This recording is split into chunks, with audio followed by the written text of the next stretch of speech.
Hello, everyone. So it is with great pleasure and excitement that I welcome you to the third session of today and the first session of the Banguoja Audio Festival conference.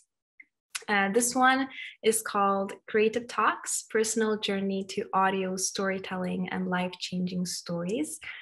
And in the upcoming hour, we will get to know 3 audio creators and learn about their personal journeys of finding audio documentary as a genre, and also how their work, how their creations have changed the journeys of other people too. Let me introduce myself first, and then I will get to the exciting part of introducing today's guests. My name is Agnė Pakšytė. I am project manager and human rights educator at the Lithuanian Center for Human Rights, and today the moderator of the session. And with me, we have 3 very exciting guests that I am slightly starstruck by. So throughout the session, please forgive my overexcitement. First of all, I'd like to introduce Latif Nasser, who is the co-host of the award-winning WNYC Studios show Radiolab, which I'm sure you've heard of. In 2020, he also hosted the miniseries The Other Latif about a Guantanamo Bay detainee who shares his name. Latif is also the host and the executive producer for the Netflix science documentary series Connected, which explores how humans are connected to each other and the entire universe. So hello, Latif. Thank you for having me. We also have Eleanor McDowall. She is a director at Falling Tree Productions and also the founder of Radio Atlas, which is a great platform. Highly recommend checking it out. It is an English language home for subtitle audio from all around the world. She's also the series producer of BBC Radio 4's Shortcuts, which won the Gold Award for Best Radio Podcast at the British Podcast Awards in 2017 and 2018. And I could really go on and on about all of the different awards that Eleanor's work has won and Eleanor has won, but I'll stop here and say hello. So hello, Eleanor. Thank you. That's a very nice hello. We also have third wonderful guest whose name is Agnieszka Czyżewska-Jacquemet. She's a reporter and an audio creator who has been working at the documentary department of the Polish Radio Lublin for 25 years. She was awarded multiple national and international prizes, which I could also be naming on and on and on. But I think most importantly and interestingly in the biography that Agnieszka shared with us, she wrote, and I quote, that I see my role as a radio feature maker more like a writer or even a musician than a journalist. I play words, silence, music, and sound effects to build sound scenes, create a story and a theater of imagination. My role is to build bridges between the story and the listener, and I hope we'll hear some more of that because I think it's a beautiful, beautiful way of describing what audio documentary is. So hello, Agnieszka. Don't forget to unmute yourselves when talking. And just before we jump into the talk, I want to encourage asking questions and sharing insights. I think the conversation will be much richer and meaningful if all of you who are listening or watching us right now would share all of your questions and ideas. So you can do that at the bottom of the screen, and there's a Q&A section, and you can send us a question. No one else will see it, just the panelists, or you can also use the chat function and choose whoever sees your message. So much for quite a long introduction into the session, but thank you all so much for being here today. It's beyond exciting, and I think what I would like to start with is the session. The name of the session also implies that we would like to talk some about how you personally discovered the genre of audio documentary and audio storytelling. And I think it's an interesting question because all of you come from quite different educational or professional backgrounds even. So Latif, I'd like to start with you and ask you how you came into the genre of audio documentary. Sure.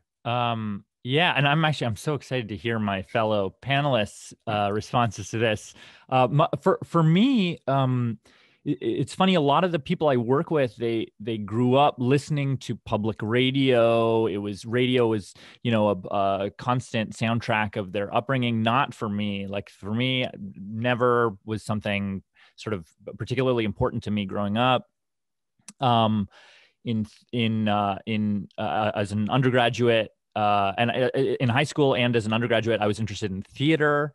That was the thing that I really sort of the medium that I really responded to. I liked playwriting. I liked sort of writing with other people's, writing in other people's voices. And then I went to graduate school to study history. Just because I was terrified of trying to actually make a living in the theater. While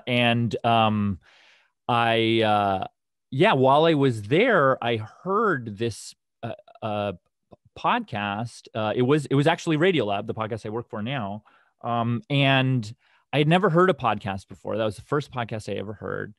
And I was just so drawn to it. I don't know if despite or because of the fact that it was audio, but it was really the kind of the personality of the podcast. It was this feeling that this episode, and then I would later find out this whole medium, could have this whole emotional range. Like I think I was one of those people that thought, oh, radio, that's like a dead medium. Like that's like, that was a long ago, that's a dinosaur. But actually then what I came to learn was like, oh, this is a really rich, it can be funny, it can be tragic, it can be, and somehow you're so much more engaged. It gets its hook so much deeper in you. And so for me, it was hearing that in graduate school, with very little sort of association to radio before that kind of hooked me in. And I was like, oh, I like that. I want to do that. And then in graduate school, I started I just cold called this podcast. I think I emailed them and then cold called them, the executive producer of the podcast at the time, and was like, here, I have a bunch of ideas. They all got rejected. And then I would just keep going back and back and saying, I have more ideas. And that's sort of how I got into audio, not from a kind of a pre-existing sort of warm, fuzzy feeling, but just like a wow, I didn't even know that was possible to get that whole emotional, comic, deep dive, investigative, all of that in one package. Like I was like, wow, that's really special. And I didn't know you could do all of that in one place. And I think you might have something in common then with Agnieszka and her background. I believe the theater might be the link here. So Agnieszka, can I ask you how you came to the genre of audio documentary? You can hear me? Yes? Okay. No, it's not a theater. My background is history of art. It's a picture. My background is a picture, is a sculpture, literature. But I think my first experience with the power of audio, personal power of audio, is listening to the book which was read in a national radio, and I was very ill in this moment. I had to stay at bed for weeks, even months. Wow. And I was listening. I tried to read, but the story was not interesting when I was reading it. But the same story, when I heard it in the radio, it was completely different story, full of emotion. And I had my theater of imagination, but inside my head, not outside. And this was my first experience. I think I was about 13 or 14 years old. And then how I started to work in a radio and to do the documentaries is completely different story. It's a little bit maybe an accident or maybe a destiny, because I was spotted by my first chief in a radio documentary. Okay, thank you. And Eleanor, I would love to hear from you too. Oh, I mean, my route into it was so sort of accidental. I kind of stumbled. I mean, like listening to the radio when I was younger, my only sense of the BBC was, does anyone know a soap opera called The Archers? You heard about this? It's this. It's one of the biggest, longest running things on British radio, and it's a soap opera about a small farming community. And so, like, we have it in Poland. We have it in Poland as well. Yes. So it's like my whole notion of the radio was just like sheep, and it's surprisingly dramatic when you get into it. There's a lot of like agricultural stuff, but there's also some wild drama that goes into it. But I just remember like my parents playing this and hearing the theme tune and just running out of the room because it was like, oh, it's so sort of boring and outside of anything that I would want to be listening to in that moment. And I think I only kind of came to it, I like music radio when I was kind of growing up, and sort of after doing a literature degree stumbled into doing this course where I thought I would learn how to be a producer for music radio, get lots of free records. And it was doing that course where I had this wonderful tutor called Sean Street who would play these BBC radio documentaries that sort of came from this space that I didn't even know existed. He would talk about this thing called the composed feature. And it made me think, Agnieszka, that's a beautiful thing that you wrote about radio documentaries and what you're doing, and kind of the idea of the music and silence and space. And it was this sort of whole art form that I had no idea, you know, you could sort of work in, where it was kind of musical, and it was, you know, it almost sat in that realm of kind of fiction and great writing, and sort of sound would speak, and it just listening to those things that he played kind of opened up something for me that made me think I wanted to get into it.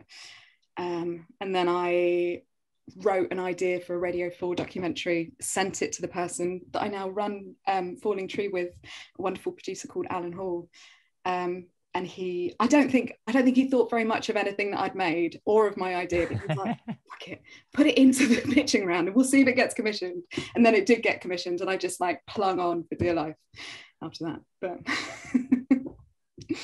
and it's lovely to hear all of your stories, because it seems like audio documentary is a genre that you can sort of come in from all of these different backgrounds. So hopefully if someone in the audience is listening and is, you know, playing with the idea of maybe getting into audio documentary, this could be a great encouragement that you can really from all different paths of life. You don't need to be journalist. As formation, I mean, you don't need to make a journalist studies to make a radio documentary. You have to have a sensibility and imagination. Yeah, and I love that you're putting forward audio documentary more so as an art form than yes. journalism. Yeah, I mean, I'm curious whether or not you two would sort of identify as journalists, because I always feel when I hear the word, I'm like, oh, I feel like such an imposter, and it's not proper journalism, and it's just maybe I'm kind of hiding behind it being art in some way. But would you two use that word about yourselves, or? Agnieszka?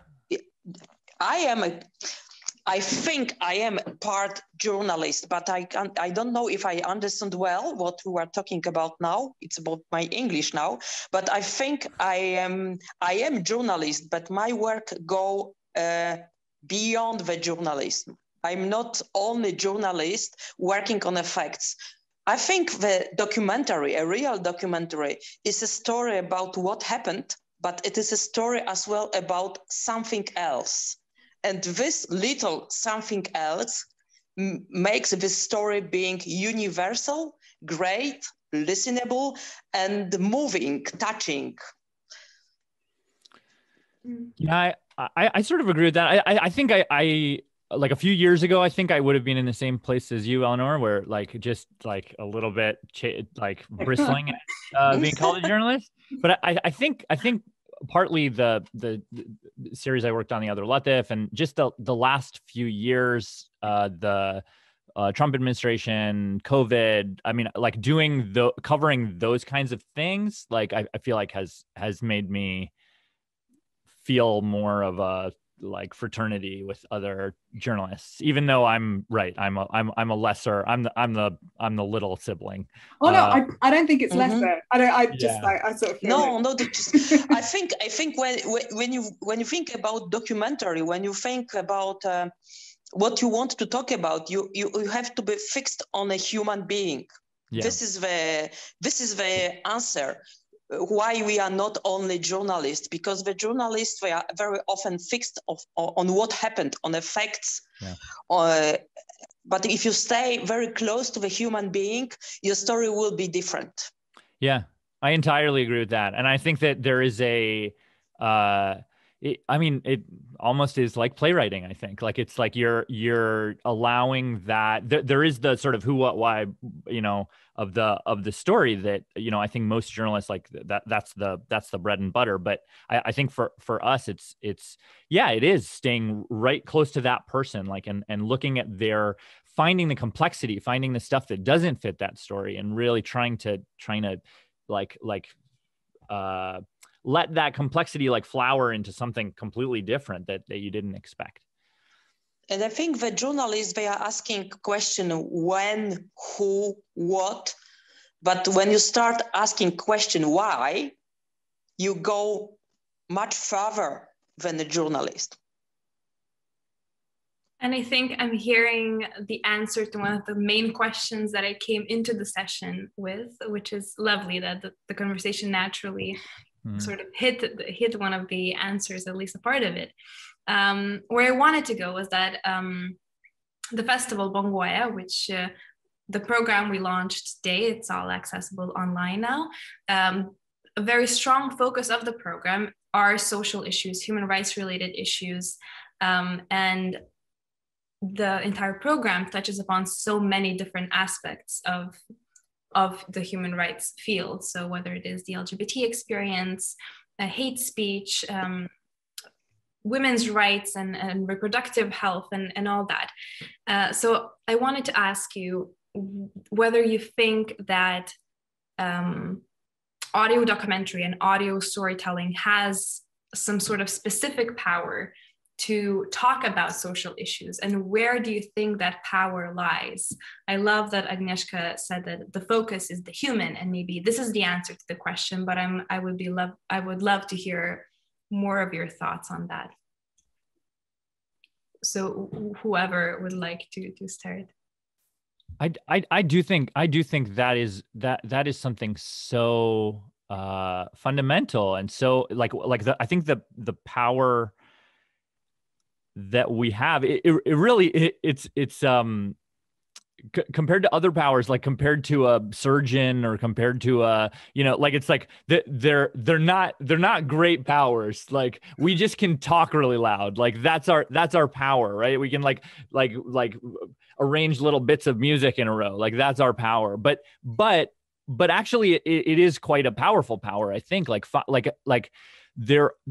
I think we have to be and get to be the people who can sort of shout out when there are those stories about like the things you're talking about, social issues, human rights. Like we get to be the people to shout out, to say, hey, everybody pay attention to this. This is worth paying attention to because there's something going on here that everybody seems to be treating like it's not a big deal, but this is a really big deal. And we all need to pay attention to this. I think that to me, that that's a very important role. It's a very big responsibility. And I think that when it's done right, it can really, it can actually move mountains. I really do think it can. And there's something exciting as well about the mode of broadcast and kind of, and still putting things out on the radio in terms of the audience that you're reaching with what you're talking about. I think it's sort of the radio, particularly in this country with the kind of national broadcaster, it feels like one of the few spaces that still just has this kind of very, very broad national audience where you're going to be speaking to people who wouldn't necessarily kind of seek you out, who wouldn't necessarily sort of agree with where you're coming from or kind of want to learn, but you kind of go into this weird space where I think the radio is so much about, you want to stop people from turning it off, but you don't need to kind of convince people to like seek you out and kind of opt into something and agree with you before you hear it. So it's quite a sort of weird, I was like, love when we're sort of making documentaries that are going out at 11 o'clock at night, and it's just could be anyone up and down the country who's just kind of let it run. And they've like had a bath, and maybe they're like lying in bed in this sort of very kind of private, reflective space on the edge of dreams. It's really kind of intimate space that you occupy. And I think that's a very interesting place to be talking to someone, as opposed to if you're taking a medium like film, where, you know, you're buying a ticket, you're going to the cinema, or, you know, sort of like certain kind of specific places where you're like opting into something and choosing to tune in. And I think particularly with some of the issues that we're talking about, it's good to be talking to people who don't necessarily start agreeing with you. I would like to add something about intimacy as well, because yes, it's very intimate when for the listener, but in the same time,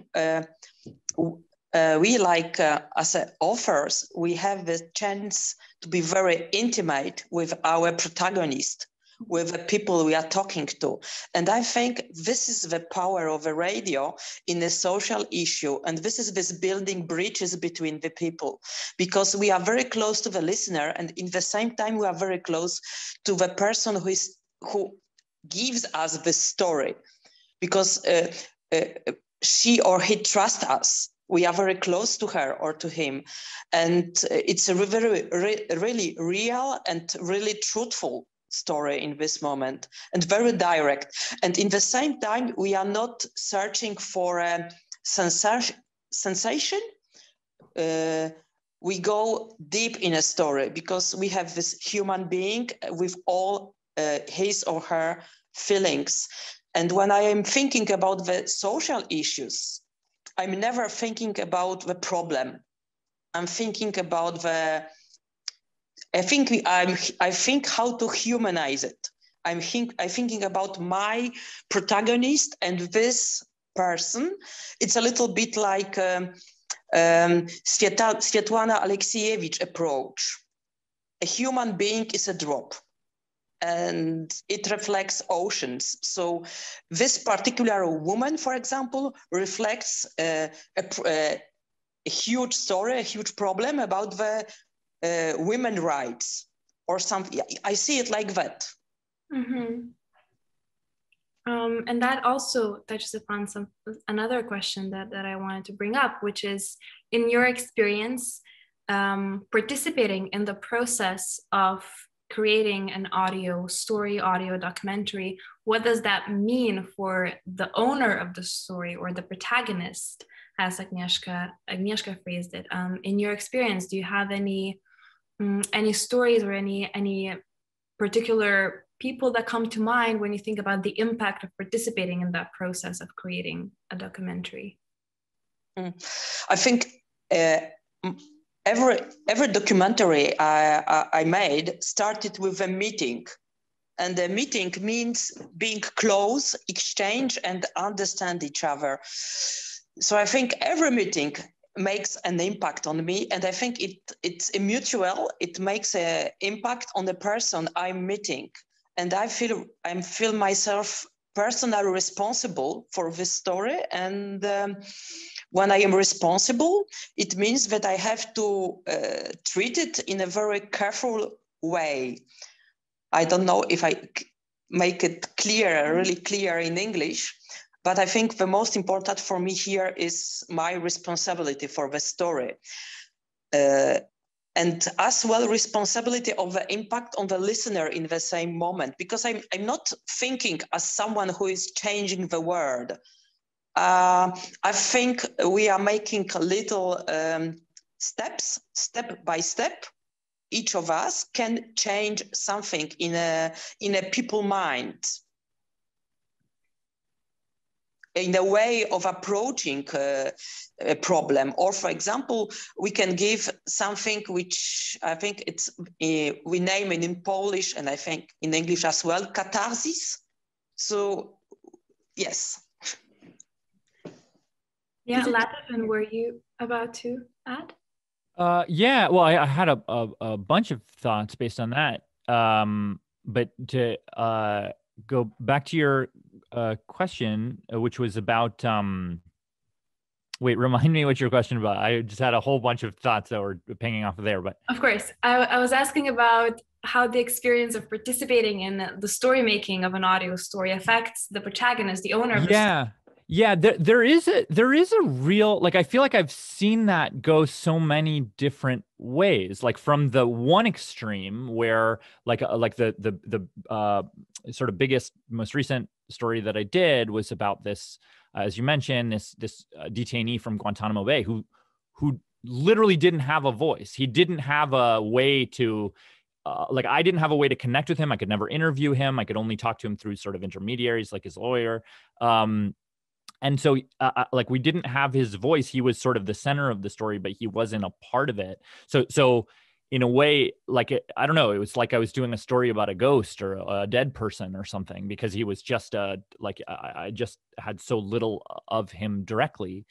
And then there's the opposite extreme where you have these relationships with sources, protagonists, as Agnieszka calls them, and I think like you get, things get very, very messy in the way that humans are very messy, and humans have a lot of complicated baggage and drama and money problems and job problems and health problems and like all these kinds of like, and there are times where, you know, you find yourself in a kind of a sort of complicated ethical spot about, okay, I'm trying to do this story, but there's this person, and how do I remain a journalist who has some sort of semblance of detached, you know, like impartiality in a way here, but I don't want to, you know, I don't want to trip over and become, you know, this person's, I don't know, to become too close to this person in one way or another. But like for me, I feel like I've seen the whole range of that. And you really, I feel like, especially recently, like this is a thing I've been thinking about a lot more, not so much with the Guantanamo story, but just, you don't want to hijack a person's story. That's not your job. That's not, that there's something very icky about that.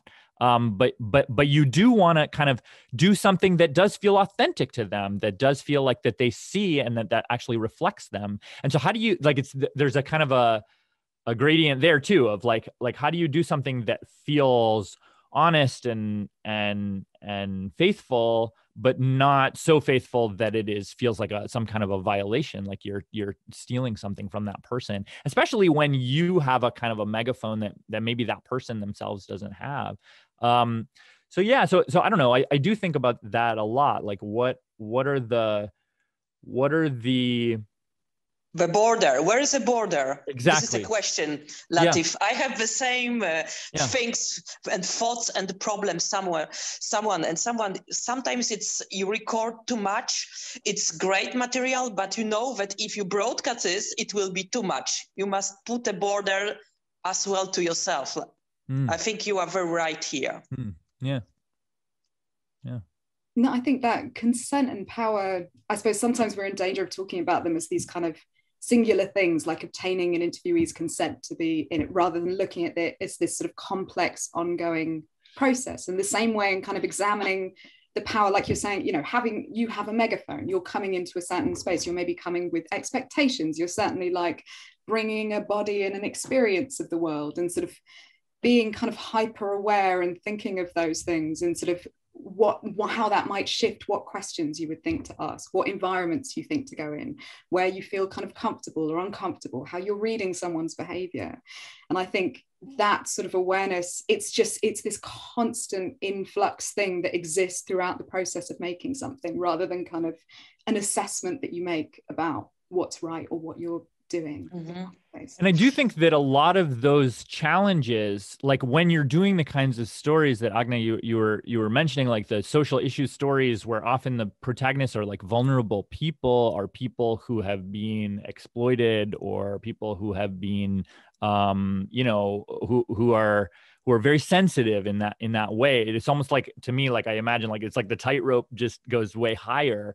All of those issues get way more complicated, and you have to be that much more sort of sensitive and oftentimes, and I feel like this has happened to me so many times, you walk into an interview thinking one thing, it's going to go one way, or that you're worried about being perceived in this way, and then there's some entirely other thing that you could not have known beforehand that you're sort of stepping into. That I'll give you an example. Like to me, that the hardest interviews that I've ever had to do were for this Guantanamo series, was interviewing these former Guantanamo detainees who have been through a lot and are still going through a lot. And they I tried to do, it was like a Skype interview that I was doing, and as the interview started, we said, oh, you know what, we're not gonna do video, like we're just gonna turn off the video because it feels like it'll save the bandwidth and whatever. And this former detainee, he got furious. He got so angry and upset, and it turns out that we had, he had to beg to get permission to this computer where he got and there's just this whole other universe of stuff that was going on in his life over something so simple, so trivial as like turning your video off. And then that became the kind of that became it became an argument. It became a clash, a kind of a showdown in this interview where and to me, it was just a trivial detail. And yet it was a thing that I think there's just, there are immense sensitivities that often you don't even know going in. And when it comes to people who are exactly the kinds of stories that you were mentioning before, it makes you have to be that much more sensitive, that much more, kind of responsible as well. Responsible. Yeah. Very much so. Yeah. I'm often asking my question, why I record it and how I will use it. And it gives a lot after. If you know how to answer the question, it helps you to keep a border and to organize a story as well. Mm-hmm. And when we talk about these sensitivities of issues, I can't help but think of your work, Eleanor, and especially the one audio story that we have in the festival's program, which is lights out a sense of quietness.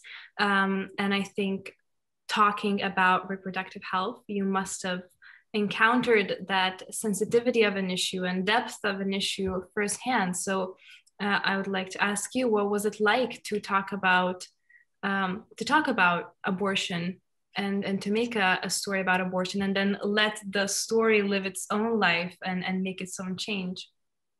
I mean, I feel really privileged. There's an interview in that program with an anonymous woman who talks about what for decades have been an incredibly common experience for women living in Ireland, which was a journey coming from Ireland to England to get an abortion where you could legally get one. And it was sort of so acknowledged by the Irish government that when you got here and had your abortion, one, that the doctors would line you up by flight time on the day, so because they would know that these women had to come back, and they would also, after the procedure, give you a leaflet from Irish healthcare, so they sort of knew exactly what was kind of going on. And this woman, I mean, it's sort of like you're saying, Latif, it's kind of going into a space where, you're kind of going into certain conversations, you have a sense of maybe what you're going to talk about or what your kind of notion of the story is, and then suddenly something being completely upended. So I'd done an interview with this wonderful journalist called Brianna Parkins, who had entered an Irish beauty competition called the Rose of Tralee. And when she was doing it, I think she'd just done the salsa or something. You had to sort of do it. It's like a talent competition. It's quite a kind of bizarre and interesting thing to watch, but she'd sort of just like done a samba and then was kind of asked just a kind of a very generic question about women's rights, and sort of in that moment she had said, well, I think we can do better for women's rights, we can do better for women's rights here in Ireland, and we need to kind of repeal the 8th, and it became this big story. And so I went to kind of interview Brianna about this, and she was sort of saying, oh, the thing that really meant something to me was actually when people wrote to me afterwards and said what it meant. And she said, I got this one email from this woman who was traveling on that day to get an abortion. And she sort of ended up putting me in contact with this person, and I sort of traveled to Ireland to meet her, and kind of ended up getting this room, and it was just sort of the two of us. And we'd talked over the phone and kind of prepared for it, and sort of given space to kind of think about it, and then gone into the room and talked about what we'd do and what we wouldn't do in it. And it was just extraordinary hearing someone talk about something that they sort of maybe haven't quite said out loud in that way. There's such a kind of, it's kind of one of those interviews that I feel will just stay with me, with the sort of privilege of listening to someone express something like that for the first time. I mean, it's, you know, in terms of the subject, I think at the heart of that documentary, it's sort of less about a woman's right to choose, which obviously I do believe in, but it's more about a woman's right just to talk about her right to choose, because all of the 4 women in the program, the experiences they have aren't because of having an abortion. It's just telling someone that might be something that a person would be at, like a right that a person would have to exert over their own body. So yeah, so I've gone completely off the road. There are interviews like that. Like, I feel like I can think of one too. It sounds like where like when, even as you're doing it and after you do it, you think of like, that's like, I don't know, that makes you feel like, oh, that's why I'm doing what I'm doing. Like that this, someone needed to be there to hear this thing and then to tell other people about this thing. Like, it's funny because they feel really special and momentous and important while you're doing them, but they're actually kind of everywhere. Those sorts of moments, those sorts of stories that kind of need to be heard. Like I was, there was one I remember doing, and I'll never forget it. It was one of them, like an interview like that for me, where I was interviewing this man who was from the Bikini Atoll, and he remembered as a kid what his he was on a fishing boat and watched a nuclear bomb blast on his home country, and then was never able to go back again. He watched and he described it. It was like a so vivid thing that I'll never forget. He said it looked like someone put a glass fishbowl like over the world and then poured blood on top of it. And looking at that from underneath, and just so vivid. And it was this thing where you were like, wow, this just feels like the experience of watching a nuclear bomb blast. That is a thing that it feels like it is important for the whole world to hear, for everybody to know about. And he was just, I mean, he had told that story before, but it wasn't sort of something that had sort of widely been, you know, shared or anything, but you just feel like it's like there are interviews like that where you think, wow, this is, and they're actually sort of weirdly everywhere. There are a lot of those kinds of stories that it's like, oh, you just have to go to the right person and ask the right question, and then it opens up this thing that you feel like, wow, this is this is a thing that needs to be in the world. This is a thing that needs to be out there, that people need to hear, because it just is important. And I don't know, that to me, it really feels, I don't know, that's I think why I do what I do. It's like interviews like that where you think, wow, that, this is like, everybody needs to hear this. Everybody needs to know this. Yes, as Eleanor said, there are some stories which are so heavy and so difficult and so messy that it's difficult to talk about it. And my experience about the difficult story is meeting with a priest pedophilia victim. And this is now a big issue in Poland, and everyone is shouting about it. But for me, the story is so important and connected as well to the church and very deep inside the person that he couldn't shout about it. It was difficult to talk about it. So everything is whispering. And all interview I got with him, all the conversation, it was whispering. And the whole story is whispered. Almost whole story is whispered, recorded in a old ruined church. It was his choice. It was his choice to go there, but he was unable to tell about it with a normal voice, as we are talking now here. And the solution was whispering, because he lowered the voice entering the building. It was no more the church. It was a ruined church building, but still the whispering was the only solution to tell the story. And you have to respect it as well. These are absolutely incredible and powerful experiences. Thank you for sharing. And Latif, you were about to say. Yeah, no, and there's something else. There's something about audio that we talk about at Radiolab, and I think about a lot, which is this way in which our eyes are so judgmental. Like our eyes, like when we see someone, we sort of prejudge what they're gonna say, and then we kind of like triangulate between what they did say and then what we sort of had prejudged with our eyes that they're gonna say.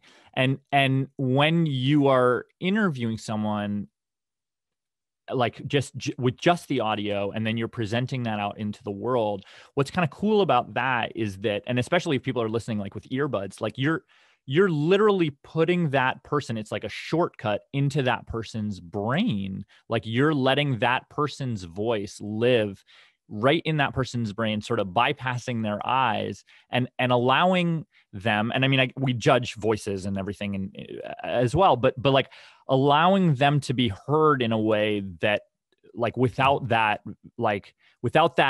layer of that filter of judgment. And I think that's a really powerful thing that really like lets voices be heard, and in a way that I think oftentimes we would have sort of maybe like pre-written off, you know, as saying one thing or another. Actually listening, there's something very powerful to that.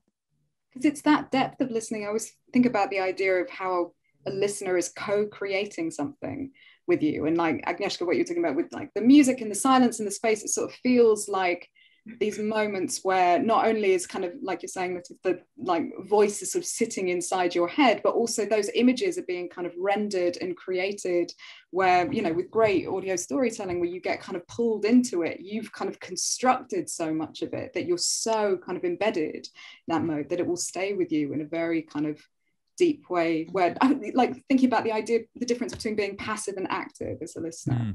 I guess that with kind of cinema, there's maybe a certain amount of kind of passivity because it's kind of mapped out in front of you and it's happening outside of your body. But and radio washes over you, right? Yeah. And like, I don't know if I'm being really snarky about cinema. Yeah, but yeah, that radio, like you say, it's happening in your body. In that way is how you're kind of processing and constructing it. We have a power, we have a voice. Certainly. But I'm sort of also interested in, like, I think a lot of the time when we talk about stories of kind of social justice, and that I think, you know, we can look at things that just kind of take single individuals. I'm kind of interested also in that sense of like the structural dimension that's kind of living inside of these things, because all the things we're talking about, you know, there is a level of government corruption or kind of corruption within inside institutions and things that kind of need to be critiqued outside of that as well. And I think, yeah, in terms of kind of people thinking about the stories that they're making here, it's how those two things are kind of living in counterpoint, where you're not just, you know, having a story of pain, but you're kind of hearing why, you know, why are we kind of sitting inside a climate crisis? Why is a government taking these kind of military actions? And, you know. Yeah, I was just listening to a talk by the journalist Rachel Aviv, who was talking about this story where she was talking about, like, at least in the US, there's this very common sort of like type of story where it's like, oh, okay, a teenager comes out as gay to their parents, and then parents reject it, like, you know, or disapprove. And then the teen runs away and becomes homeless. And she was talking about, this writer, Rachel Aviv, she was talking about how she was looking for a story like that to tell. And she was hanging out with all these homeless teenagers, and she couldn't find one because they were actually often so much more complicated than that. It was like, oh, there's also questions about poverty, or there's also questions about, you know, sexual assault, or questions about this or that or the other thing. Like none of the stories like mapped on so cleanly. And to me, that's what I kind of think about this question that you just raised, Eleanor, about like there's these individual stories, and then there's like, and especially when you're talking about these like social issues, like human rights, like often there are these structural problems, or like, or sort of stock stories where it's like, okay, government is embezzling, or doctors are abusing patients, or blah, blah, blah, blah, whatever it is, or parents are, you know, doing this or that. But to me, it's like trying to balance those two. Like you want this story that you're telling, this protagonist that you're sort of single-mindedly focused on. You want that story to point to these other things, to be like, yeah, look, there's stuff we can all do about this. These are fixable problems. But also, this person is not reduced to that, because then that just makes it boring. Like, then it's just like, it feels like propaganda or something. Like you just feel like it, and it's a one-dimensional, you know, like I don't know, a social justice story. It's very predictable, and it's very one-dimensional. So you want that person to sort of fully flower and be a person with their own story, with their own peculiarities, and but you also want it to be enough connected to those things that you can say, look, like, this is actually a bigger problem. This isn't just a one-person problem. And to me, I think it's like trying to find that balance between those two things. That's always like we try to do that in every story, and we'll probably sometimes fall on one edge or the other, but I think I find that, like, that we're thinking about that a lot. Yeah, and thinking about how story structure is kind of the experience you're giving for a listen. Like, it can be so soothing to listen to a story sometimes where it's playing out, particularly if it's playing out a narrative where you think like, oh, I know this narrative, you know, I've heard this, oh, this is the inspiration, this is the story of this thing happening. And you can almost kind of sit into this different space where it's like, you're not really hearing the world. And I think, you know, what all of us are interested in, the kind of the meat, and that, you know, you two are doing so beautifully in your work, is, you know, that you want people to really be listening and to pay attention and to be kind of active and shaken up by that. And so sort of thinking about, you know, do you have an ending? So there was a great Third Coast talk at this American podcasting festival that has a wonderful archive if people are interested in learning about documentary storytelling. But there was a talk sort of given by people from This American Life, where there was an episode where they were sort of saying there was this neat narrative that was going to end where you would sort of find out that the person that you'd been following all along, like, oh, it worked out okay, they're all right. And they had this big argument about the ending, where essentially they decided you don't get to know. You don't get to know what happens. You get to know that there's a structural problem. You get to know that this system isn't working. You get attached to this person. You're empathizing with them. You're in that space. But you don't get to have a happy ending, because this world that we're trying to kind of get people to feel active and engaged with, like, doesn't have a happy ending. You know, you want the listener not to have a kind of story time. You want them to be like fucking battering down the doors of, you know, Parliament or...